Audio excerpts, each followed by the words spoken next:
Teenagers, what is the most devious way you've circumvented your parents' rules? I wore a knitted wool thong. When I was 14 years old or so, I wanted to start wearing thong underwear. My mother did not allow it, telling me that thongs are inappropriate for young teenagers. I tried reasoning with her, but she refused to budge. So I devised a plan to get around this. Instead of buying a thong or persuading my mother to let me wear one, I would secretly make my own thong. I looked online for instructions on how to do it, practiced knitting in my spare time, and planned it out so that I would accomplish what I set out to do. The project took me several weeks to finish, but I managed to knit a G-string made of wool in my sister's bedroom closet. I still have it to this day. As proud as I was of this accomplishment, two major obstacles were limiting my ability to wear it. The first was the issue of actually cleaning it. This was easier to solve. I hand-washed it in the shower, using shampoo as a makeshift detergent. Back then, my go-to shampoos were cheap drugstore brands, usually L'Oreal. I slathered it up, rubbed it through, and rinsed it. I pressed the thong using a towel before drying it out in my room with an electric heater. The second obstacle was a much bigger one for me to overcome. Being made of very coarse wool yarn, the thong was extremely itchy to wear.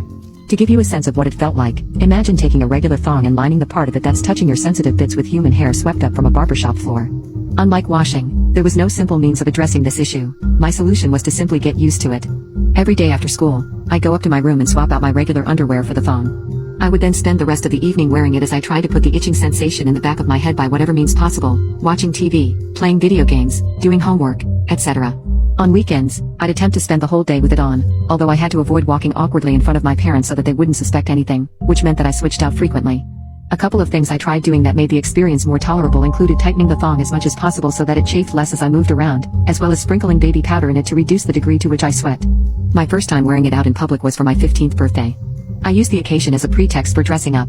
Like the wool I used for the thong, the clothing I had on was sourced from the closets and dressers of the rest of my family. A white dress shirt and lacy black below-the-knee skater skirt from my mother's closet, a brown belt from my dad's store collection, a pair of suntan pantyhose from my grandmother's dresser, and 4-inch stilettos given to me by my aunt.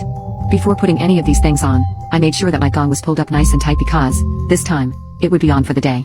Wearing it out in public was brutal, but I was surprised at how well I could tolerate it. While I wouldn't call it comfortable, it wasn't too bad either.